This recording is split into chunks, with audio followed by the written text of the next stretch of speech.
Salut à tous et bienvenue dans une nouvelle vidéo. Aujourd'hui j'ai eu envie de revenir sur ce qui est un petit peu à l'origine de cette chaîne YouTube, vu que j'ai officiellement commencé à faire des vidéos depuis qu'on est ici à Montréal, c'est le PVT. Qu'est-ce que le PVT? Le statut de conjoint de fait, s'expatrier avec un chien, chercher un appartement à l'autre bout du monde, chercher du travail, bref, tout ce qu'il faut savoir, tout ce qu'on sait, ce par quoi on est passé, je vous dis tout de manière la plus concise possible, en le moins de temps possible. Vu que c'est hyper chiant quand tu cherches une info et que ta vidéo elle fait 40 minutes, t'as pas envie de regarder les 40 minutes, tu veux ton info, donc je vais essayer de condenser le max d'infos en le moins de temps possible. Si vous venez d'arriver sur cette chaîne YouTube, bah bienvenue.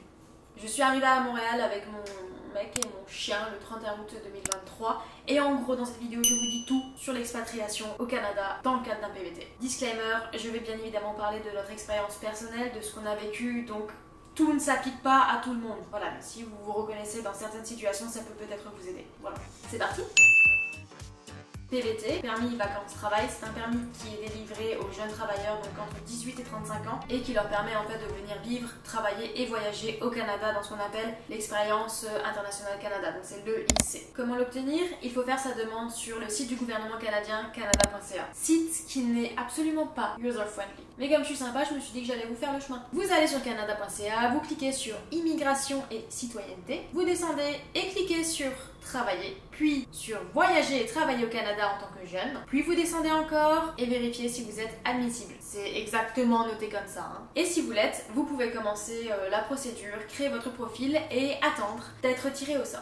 Cela peut prendre une semaine, un mois, un an ou jamais. Oui, en soi, vous ne pouvez ne jamais être tiré au sort. Personnellement, j'ai été tirée en une semaine. Voilà, j'ai eu le cul bordé de nouilles. Globalement, une fois que vous avez entamé les démarches, la suite est relativement simple et c'est très bien expliqué sur le site. Donc, je vais pas forcément rentrer dans les détails là maintenant. Voilà, il y a des frais à payer. Ils vous préviennent par email dès qu'ils ont besoin de documents, ce qu'il faut fournir, si vous devez prendre un rendez-vous médical, si vous devez fournir vos empreintes biométriques, dans ce cas-là vous prenez rendez-vous à Paris ou à Lyon. Concernant la visite médicale, c'est uniquement selon certains corps de métier. Dans le milieu médical, peut-être avec les enfants, je sais pas trop, mais par exemple, moi on me l'a jamais demandé. Une fois le processus terminé, vous recevez votre lettre d'introduction, que vous conservez précieusement, parce que c'est cette lettre-là que vous allez donner au douanier quand vous arrivez à l'aéroport. Et en fait, c'est le douanier qui va vous donner votre permis de travail grâce à cette lettre d'introduction. Parce qu'en soi là, même si vous avez été tiré au sort et fait les démarches, vous n'avez pas encore votre permis de travail. Vous avez qu'une lettre d'introduction. Je précise. Puis, vous prenez l'avion, vous arrivez à l'aéroport, vous attendez longtemps, vous arrivez devant des machines qui ressemblent un petit peu à des distributeurs comme ça, tout le monde fait la queue, c'est un après l'autre, c'est bien indiqué. Vous suivez le processus sur les petites machines, ça vous donne un petit papier, vous le complétez bien. Je sais que nous on s'est fait douiller parce qu'on a dit ouais non, on n'a rien d'alimentaire. On avait les croquettes du chien.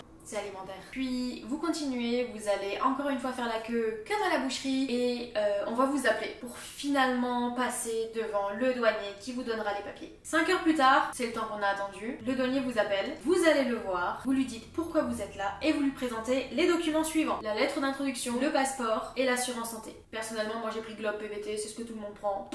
Ça a fait le café. Attention, au moment où le douanier va vous donner votre permis de travail, vous vérifiez bien la date de fin de votre permis de travail. Normalement, c'est pour 2 ans, mais admettons, vous prenez une assurance santé de 1 an seulement parce que vous comptez la renouveler l'année d'après. Parfois, il arrive que le douanier mette la date de fin de PVT de la date de fin de l'assurance santé. Donc, vous avez qu'1 an et pas 2 ans. Ça, c'était la procédure classique pour quelqu'un qui part seul. Maintenant, qu'est-ce qui se passe quand vous partez à 2?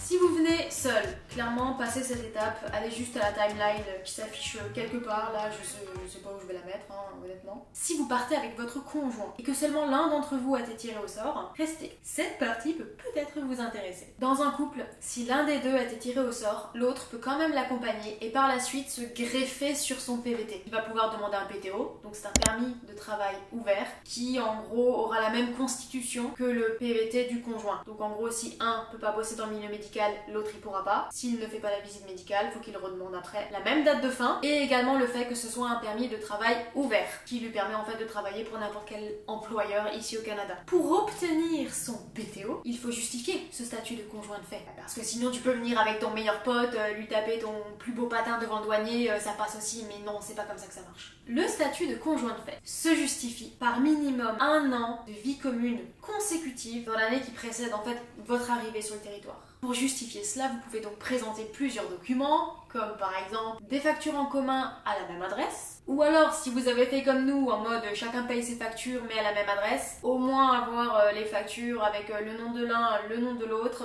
mais quand même à la même adresse, hein, on est d'accord. Un bail en commun. Si vous avez déjà signé un bail, le bail de là où vous allez habiter au Canada. Vous pouvez aussi vous mettre en concubinage à la mairie. C'est un plus, on va dire. Et c'est moins chiant que se marier. Ouais. Une fois que vous avez ce dossier en béton, vous pouvez tenter de le présenter à l'aéroport devant le douanier en arrivant. Mais n'ayez pas d'espoir. Genre prévoyez vraiment un plan de secours, prévoyez suffisamment d'argent sur le compte pour payer les premiers mois de loyer parce que vous n'allez pas pouvoir travailler dès le début. Mais il y en a plein qui disent comme quoi ça passe. Genre avec un dossier en béton, le douanier à l'aéroport, eh ben il leur donne. Même si celui qui a le PVT n'a pas encore de travail. Je sais pas comment vous avez fait parce que nous clairement ça s'est pas passé comme ça. Ou alors peut-être que le douanier il aimait bien leur tête et il aimait pas notre tête. I don't know. Je vous explique rapidement ce que le douanier nous a dit à l'aéroport. Petit 1, madame, vous allez trouver un travail et pas de promesse d'embauche, vous allez cumuler 2 fiches de paye. Spoiler, on en a fait 3 pour être certain que ça passe. Vous allez retourner à une autre douane, vous allez faire ce qu'on appelle le tour du poteau et vous allez tout simplement redemander pour que monsieur puisse obtenir son PTO. Ce qui nous amène au fameux tour du poteau, le flagpole. Très rapidement, parce que littéralement il y a déjà une vidéo de plus de 35 minutes sur le sujet, je vous la mets quelque part là-haut rapidement. Le tour du poteau consiste à aller à une douane États-Unis-Canada. Vous arrivez devant les douaniers, donc côté américain, vous dites que vous venez faire le flagpole. En gros c'est pour le permis de travail canadien, patati patata. À ce moment-là, il vous faut continuer, sortir de la voiture. Un petit questionnaire, ils vous prennent les empreintes et en gros ils vous refusent l'entrée au pays, un truc comme ça, pour que vous puissiez refaire le tour pour revenir des États-Unis vers le Canada et donc vous repassez par la douane, cette fois-ci canadienne. Vous lui présentez le petit papier refus d'entrée sur le territoire américain parce que vous venez faire le tour du poteau. Elle vous demande d'aller vous garer un peu plus loin et de rentrer dans la douane canadienne cette fois-ci pour refaire une demande de permis de travail. Et c'est là que vous lui présentez tout le dossier en béton. Votre dossier de conjoint de fait que j'ai expliqué plus haut. Le contrat de travail, si possible, parce qu'au Canada c'est pas obligatoire en fait, un contrat de travail. Le PVT de celui qui a un PVT, les 2 passeports, le bail actuel. On avait emmené dans le doute aussi nos assurances maladie respectives parce qu'apparemment il les fallait, mais les a pas demandé. Je crois pas, mais au cas où emmenez-les quand même. Hein. Aussi, petit plus, vous y allez 1 heure avant l'ouverture parce qu'il y a des quotas. Et enfin, quand vous avez terminé toutes vos démarches, que l'autre a son permis de travail en main, prenez le bon chemin. Vous trompez pas de sens parce que c'est mal indiqué et refaites pas tout le tour pour repasser par la douane américaine parce que sinon vous allez devoir faire tout le processus, les questions, les empreintes, tout. Et si on passait au chien ? Contrairement à toutes les autres démarches que je vous ai expliquées juste avant, en fait partir avec son chien c'est relativement simple. En soi il faut que votre chien soit vacciné, plus de 6 mois, vermifugé et la semaine avant le départ un rendez-vous chez le vétérinaire qui justifie qu'il est apte à voyager, que tout va bien, il est en bonne santé, voilà.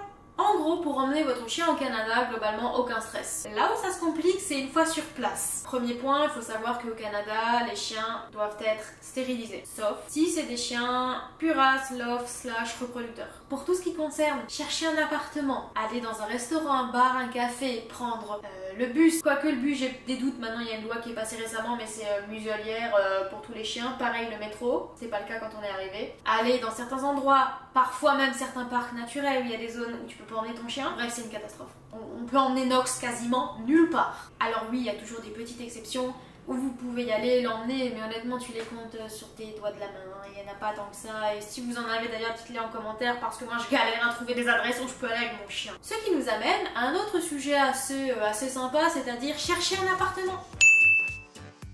Alors dans la recherche d'appartement, il y a 2 écoles. Ceux qui font tout à distance, avant même d'arriver à Montréal, ils vont signer leur bail à distance et concrètement avoir un appart dès leur arrivée. Ceux qui vont d'abord louer un Airbnb et après faire leurs recherches sur place. Dans les 2 cas, il y a des avantages et des inconvénients. À distance, déjà vous oubliez les annonces des particuliers. Tellement d'arnaques, c'est très compliqué de distinguer ce qui est bon ou pas. Si t'as un chien, c'est encore pire, 90% du temps ils vont te refuser le chien. Passez honnêtement par une agence immobilière, tout ce qui est des condos, les gros groupes, certes ce sera plus cher, mais au moins vous aurez la sécurité de la location. Si vous recherchez un appartement sur place, donc c'est-à-dire que petit 1, vous avez certainement dû louer Airbnb pendant au moins 1 semaine, 2 semaines. La location d'Airbnb est hors de prix. L'avantage, bon, si vous n'avez pas d'animaux, passez par des particuliers, Vérifiez que ce soit pas une arnaque, vous allez certainement payer moins cher aussi votre location sur l'année, vous allez aussi pouvoir visiter les quartiers, trouver un quartier qui vous plaît, il y a quand même pas mal d'avantages. Maintenant, si vous avez un animal, vous risquez quand même de tomber sur un condo. Bref, dans les deux cas, à distance ou sur place, il faut savoir où chercher des appartements. Le marketplace, très utile, mais principalement pour tout ce qui est particulier. Donc si vous avez un chien, c'est mort.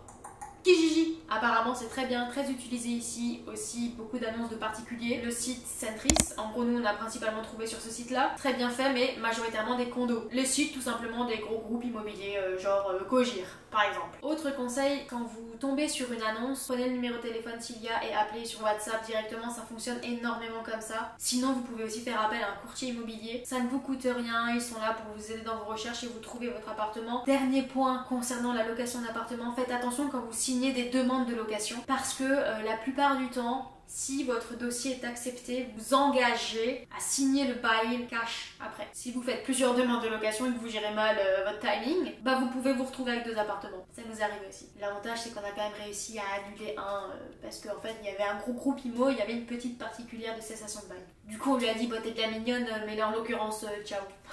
Désolée, on savait pas. Et elle était pas gentille, elle nous l'a pas dit. Moi je vous le dis. Petit point aussi, assurance habitation. Voilà, il faut souscrire à une assurance habitation. Chercher un travail. Tout simplement parce qu'il y a quand même énormément d'opportunités à Montréal, il y a énormément de boulot. On était plein d'espoir. Ouais non, c'est plus que c'était. Genre le marché du travail, c'est plus que c'était. C'est, selon le domaine, j'ai envie de dire quasiment bouché. J'ai discuté avec pas mal de Français aussi arrivés. Et ils ont tous dit qu'ils ont galéré à trouver du boulot, petit 1 dans leur branche, petit 2 bien payé, enfin pour certains ça a traîné quand même pas mal de temps. Donc non, je suis désolée, l'Eldorado du travail c'est plus le cas. Peut-être dans certains milieux, attention tout ce qui est usine industrielle, peut-être même informatique, ou je sais vraiment des métiers assez haut placés, voire santé, là oui, il y a encore sa recherche. Et tous les autres métiers, non. Mais comme je suis gentille, je vais quand même vous donner quelques conseils concernant la recherche d'emploi. LinkedIn, très utilisé ici. Un CV au format canadien, donc pas votre petite tête dessus. Insistez bien si vous avez fait du bénévolat, c'est hyper reconnu ici. Vérifiez les équivalences. Selon les diplômes en gros, et encore une fois je crois que c'est vraiment des diplômes plus éducation médicale. Je suis pas trop sûre, mais en gros il y a certains domaines où en gros votre diplôme il a besoin d'une équivalence, donc il n'est pas forcément valable sur le papier, sur le pays, enfin sur le territoire. Allez-y au culot, toquez à la porte.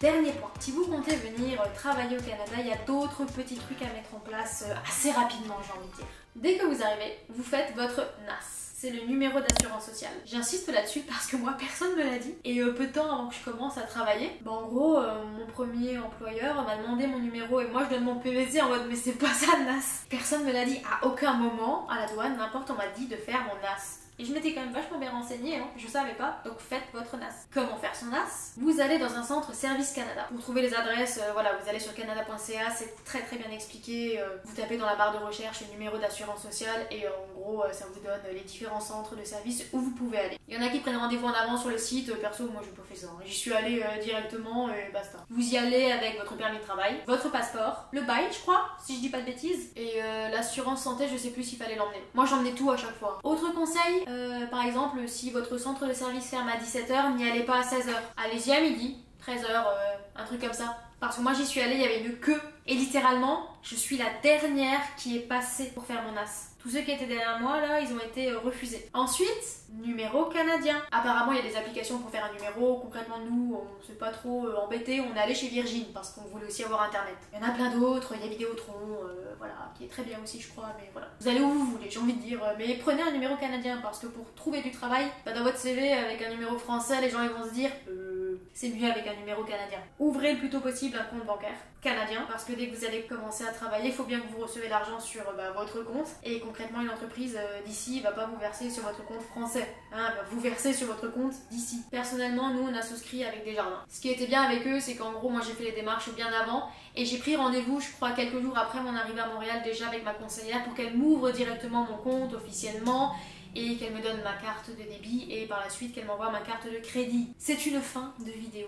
merci d'avoir regardé. J'espère sincèrement que j'ai pu en aider certains, vous rassurer ou pas dans tout ce qui est vos démarches concernant le PVT, le permis de travail et tout ça. Si vous avez aussi des petites fun facts, des trucs qui vous sont arrivés dans votre processus d'arrivée là au Canada, genre comme nous avec notre double tour du poteau parce qu'on est des couillons, on n'a pas vu la direction, n'hésitez pas à les partager dans les commentaires aussi, ça me fera très plaisir. Sur ce, moi je vous souhaite une très bonne journée, une très belle soirée et je vous dis à dans 2 semaines pour une prochaine vidéo.